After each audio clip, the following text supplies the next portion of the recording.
Well, welcome to the Wisdom Podcast. My name is George Picard. I'm a Sifu, fourth generation master in the Wu Jihad system of Chinese medicine and martial arts. And this podcast designed to take quotes from my recently published book, which is called This Will Transform Your Life, and deep dive in them. Because I found that I've collected quotes over the years. And what I found is that every time I read them and reread them and reread them, the meanings start changing. They go deeper and deeper and deeper. And on the surface, they sound, oh, okay, that sounds cool. And that's going to be exactly for the wisdom we have for today, which is really good one. I'll tell you where it came from. First off, let me show you the book. This is the book. Translate, it's a hardcover. Now here's a quote, it's on page 9. It says, when you wake up and lift your head off the pillow, you have everything you need. Simple enough. What's that mean? Well, some people turn around and say, well, what are you talking about? That's a bunch of crap. I got no money. My car's broke down. I might have to move. I'm hungry. And all these things, and nothing ever works for me. It's always the same old thing. Crap happens to me all the time. Well, let me explain. Let's go a little deeper. Let's break it down into 3. First one, when you wake up in the morning. Now think about that. You wake up, all of a sudden you take maybe a stretch and you lie out and you just lie there for a moment. What are the thoughts that are coming into your head? Pay attention to this. This is really important. Some say, oh man, I got this to do today. I got this problem today. How am I going to pay that bill? Or, geez, I'm going to get sick. I feel I'm getting sick. What if I get really sick? What if I get cancer? What if I do this, that, the other thing? These are thoughts that come in automatically. So every time you have these negative thoughts, and of course you have positive thoughts, that's the point. So when you go into the second part, and I lift my head off the pillow, you're coming out of consciousness, out of theta to alpha, and now you're going into beta because you're standing up, your head's off the pillow, a little bit conscious. So again, the thoughts will carry on. And most of the time, you're not aware of your thoughts. They just keep coming over and over again. If you're having the same thoughts on a regular basis, then you got to think that something must be wrong. Because why keep attracting these same things over and over again? Why does this pattern exist? And how do I deal with it? Well, if you have a pattern and it repeats itself all the time, then you have to say, well, what's the cause? The cause is not out there. The cause is in here. Because what you think about, you bring about it. What you focus on or what you give energy to, the energy goes there. In Chinese, it's called Yi Dao, Qi Dao, which basically says, in a much nicer way, where the mind goes, the Qi will follow. So again, we're talking about something you may be familiar with, it may not be. It's called a quantum field. And now science is coming up with all this. They're measuring energies that they never measured before. They're measuring brain scans and brain waves like they've never done before, simply by changing thought.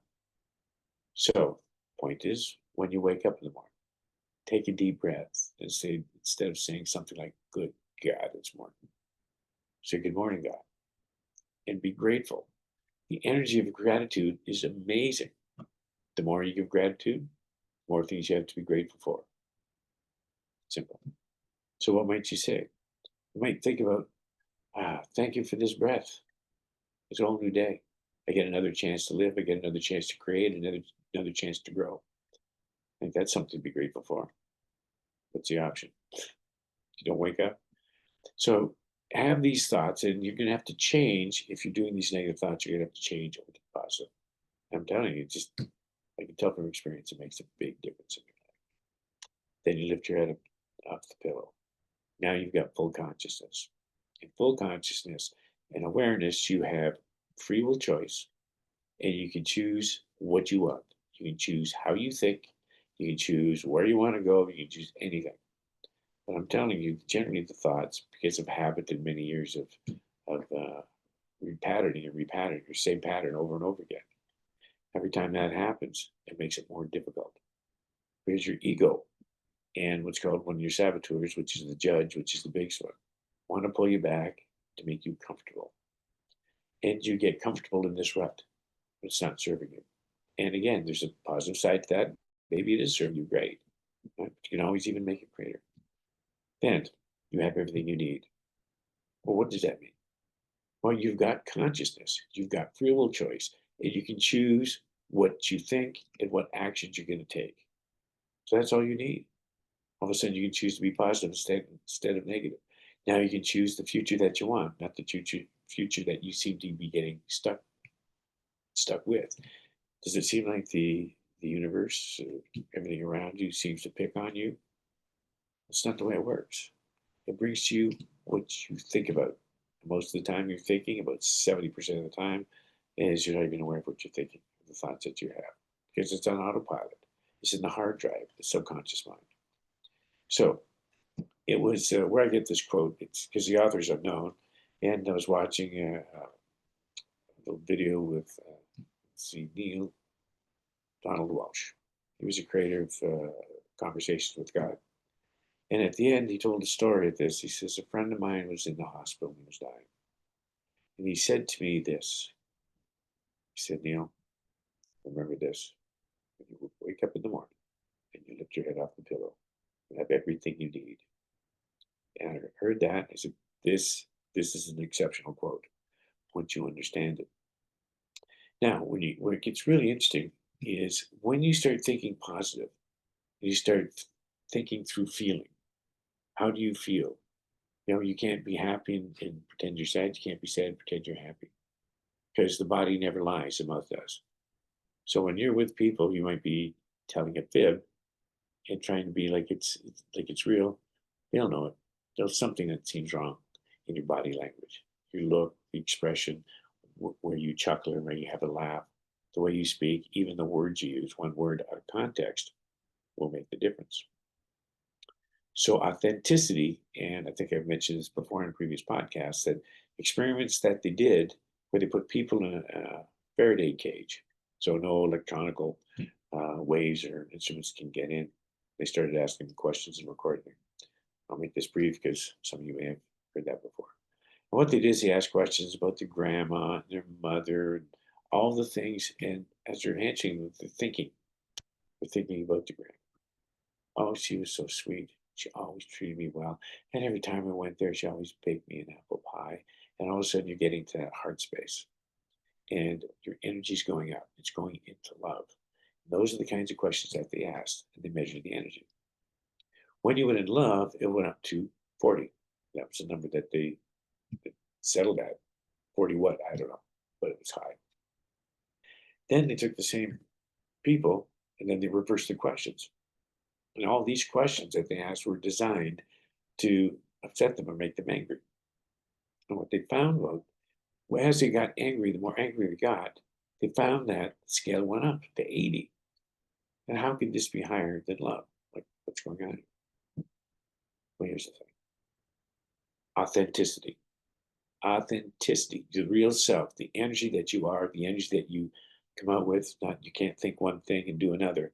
It's all authentic. And it makes a total difference. I got a story about that. I heard a long time ago. But there's a famous actor back in the 50s and 60s. You may have heard of him. All these people my age group, 70s, 80s. His name was Charles Lawton. Now, Charles Lawton was an amazing actor. He had all kinds of reward. You can look him up actually in YouTube or Google. And he had all these awards, but he's also a great orator. A lot of stage plays he did, and he was he could tell a story. As a matter of fact, I listened to him not long ago on the Ed Sullivan Show. There's a clip, it's 8 minutes, it's in YouTube. And he was quoting David from the Bible. And man, it was amazing. Well, there's a story of him as he was traveling. He stopped at this town to do some dinner ceremony for a bunch of people. And he was asked if he'd go to the local church and do a Bible reading. He's quite well known for that. There's a couple episodes actually on the Ed Sullivan Show where he showed up just to do that. He said, certainly. So he goes down to the church at the appointed time. He walks in, he's introduced, people are clapping, they're so excited to hear him, and he starts reading the Bible. And it was amazing orator. He just stunned people with his beauty and all his speech. And when he finished, the crowd stand up and clapped and cheered. He was so great. But just at that time, an little old man, a member of the church, walked up to Charles Lawton. He said, "Mr. Lawton, would you mind if I read the Bible?" He said, "Of course not." So the man took out the Bible and he started to read. He read for about 10 minutes. And when he finished reading, you could have heard a pin drop, not a sound. And people were just amazed. And it was obviously that Charles Lawton came a distant second to this little man who just read the Bible, who was a member of that church. And at the end, a reporter went up to him and they said, "Mr. Lawton, how does it feel to be bested by a simple man of this church?" And Mr. Lawton said, "Well, I knew the script and I knew it well. But that man knew the author." Now that's authenticity. So if you can take that into context of your own life, stop with the crap, stop with the bullshit that we tell people every now and again. We don't want to, we don't really mean to, but we do it anyway. Because for some reason, we're afraid that we might hurt their feelings and they might like us. It's an ego thing to say. So just be authentic. You don't have to be angry or these things. Just tell them how you feel. Tell the truth, but more how you feel. But obviously, do it in a gentle way. You just letting transmission or your feelings flow. And the next thing, I proved this over and over and over again. You'll notice at the end of each show or broadcast, not show. At the end of each show, I said, "Well, have I told you how much I love you today?" Here's what happens. When you understand energy, which everything is, I heard recently that science now shows that what we think is reality, we only see 1% of reality. That's all we see. So when you thinking in terms of energy, what you do when you say that to somebody, your energy goes up. And you don't even have to say it, you can think it. And I've proven this over and over and over again over the last 30 years. How did they do that? Well, back in 1988, 89, my mentor, Leland Valvanderwall, if you have the book, you'll read a number of his quotes, and I use them here from time to time. And he taught me muscle testing. And we did a whole day, just seminar muscle testing. We're trying different people. You know what? It was amazing. And I've been doing it ever since. So I'm well familiar with it. So in my classes, it was a cancer class. They did cancer classes for 20 years. And I go into this cancer class one day and I'm saying things and always positive. So I'm testing a person. As I test them, I use positive words that are strong. I use weak words and they're weak. And I write lists. So you do muscle testing. You want to test the muscles either strong, weak, strong, or weak. If they're weak, they say something, somebody's been said or something they think was negative, their energy goes down. But you say a positive one, the energy goes up. So I found one day, because I'm working with them and want to get their energy up and keep them, positive all the time. So I said one time to the group, I'm doing these quotes, just, how happy are you today? That sort of thing. But then one said, I was testing it, and they said, have I told you how much I love you today? And I swear to God, it was like you could just sat on your arm outstretched like this. This is what I was using, muscles I was using. And it was amazing. So I tested everybody the same way. And it was always the same result. And ever since then, I've been testing people when we have certified instructor meetings and I'm teaching them different things. I'll show them energy and how it works on that level. And they're always amazed. So I'll take a list and I'll take strong, weak, weak, strong, weak, strong as an example. I'll give it to something. They don't know what I'm doing. And I said, when it's strong, I want you to see this order. So I go in and taste somebody. All I had to do is say something or think it. If I thought it was weak or negative, it went down. They were weak. If it was strong and positive, their arm stayed the same. And it was 100% every single time. That's why I say that. So these people, when your energy goes up, and what I've done is I've gone into a corner store, and the guy's having a bad day. He's working minimum wage. He's got the terrible hours. He's just not happy, but it's the only job he's got. And he's grumpy. And I could look at him. I don't have to say it because I don't want a fist coming back at me. So I look at him and I smile. And I think, I told you how much you love me today. What had happened with this cancer group, mostly women in that group, and they were going home to their husbands. They understood this. And they said, honey, have I told you how much I love you today? Person, who's got that kind of love. Like, what just happened? No, we don't say that. Haven't said that to each other in years. And every morning she'd say, honey, have I told you how much I love you today? And then it became humorous. Then he started to respond, well, have I told you how much I love you today? And they're all coming back with the stories of their spouse and how they're thinking about this. Now they're smiling and they're laughing and they're telling each other their love. Amazing story. So you have all this capacity to use this information and to use this wisdom. So one, when you wake up in the morning, first thing, take a slow, deep breath. And this is going to take some practice. And you say, gratitude. Gratitude for today. Gratitude for this breath. I'm grateful, I should say. I'm grateful for another opportunity to create. I'm grateful for another opportunity to tell somebody I love them, whatever. And you hold that gratitude. It only takes a couple of minutes. And then you slowly get up. Now you're conscious. And you use your conscious mind. And you decide how you're going to run your day and what you're going to think in that day. And then you find if you continue to stay positive and focus on feelings more so than just thoughts. If you have a thought, what's the feeling that goes with it? And keep it positive so you have these positive feelings all day long. And whatever you're looking for is looking for you. What you seek is seeking you. And that's how the field works.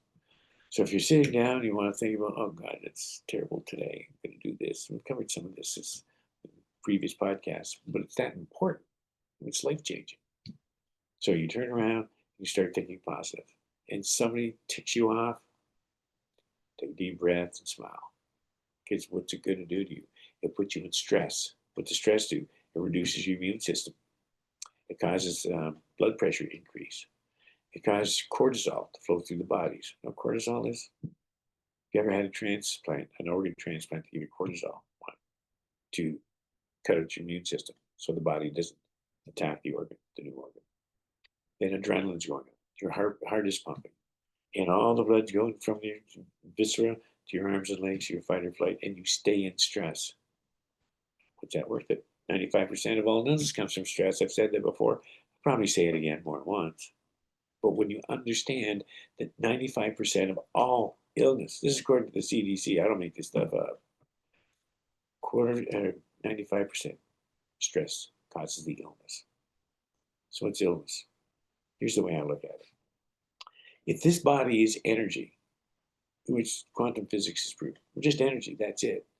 9999.9% energy. 0.01% particle. In other words, matter. It's all an illusion. I know. It took me a while to get my head around it now. And even so, I'm on one side of me knows it, the other side, well, God, that sounds strange. How can that be? See? And this is the illusion that we have. Jeez, I think I lost my train of thought. But anyway, if you think about this, and everything goes out into the universe, into the quantum field, and it comes back to you, then what are you putting out there? Because there's got to be a reason why these things keep happening to you. They don't happen to the guy next door. You got a good friend, man. Every he touches and turns to gold. He's got that Midas touch. And you may be in a situation, well, things ain't bad, but geez, I've got all these little things, aggravations come to me all the time. And it's not, I don't have exactly what I want. I settled for this house. It's a nice house. I settled for my job. It's a nice job. I'm going to retire. And the average age is you're dead within 7 years of the day you retire. Because you don't have the consciousness yet, which you can change very quickly. That's the whole point of this podcast, is to show you or explain to you. Then you can go and search yourself. All this information is online by renowned scientists. If anybody needs a name, let me know, and I will get it to you. I'll give you a couple right off the bat. Bruce Lipton, great, pretty much the discoverer of epigenetics. Joe Dispenza, he's got a whole science group at Harvard and Stanford that's now able to measure brain waves and so on and see what happens. And he's talking about things Pardon me, my voice is going. And he's talking about things and people giving testimonials. They go to his groups, Parkinson's, cancer, and so on. And they walk out and they're free of it. Well, I believe that because I've got so many Qigong students, same thing. Got them on video. I got a whole list of things. It doesn't matter what it is. Same with them. They have Parkinson's, they have cancer, they can be in a wheelchair because they can't walk very well because of Parkinson's or whatever. And they get up and they walk down the stage with them. I've got similar kinds of stories just from people doing Qigong. Because as they do Qigong, there's the physical element of it, and an energy level of it, and a psychological level of it. And by the way, this is a good time to explain that on December the 17th, podcast is going to be with myself and a student of 24 Posture Qigong, which is what I teach, and a doctor of physical therapy. And we're going to have a talk back and forth. We're going to talk about the science and the research, which is his specialty, because he analyzes everything that we do in the Qigong from a physical standpoint. And he can explain exactly what's going on. I'm going to take the energetic side of it, because Qigong is energy work. Qi is energy. And explain that. It's something on meridians and that sort of thing and how it impacts the body and balances out. So it's going to be a really interesting discussion. So tell your friends. Anybody, if you say you're healthy, you don't want to get sick, do Qigong.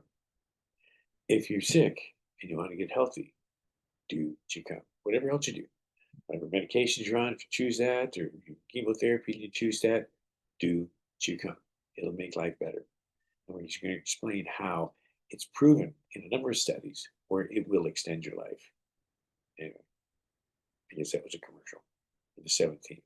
So keep an eye on that. We'll be sending out, notices in the future, usually a few days before it happens. And you can spread that around to all your friends. This is something that at least you might want to take a look at. And for whatever reason, staying healthy or getting healthy. And it's really simple. That's the odd thing about it. How could something so simple be so profound? But we're going to explain all that. Anyway, so to bring this up, or to wrap this up, and think about that, and write this down. Come back and rewatch a podcast. You can see them all, by the way. And just write this saying down. You wake up in the morning, and you lift your head up off the pillow. You have everything you need. Break it down.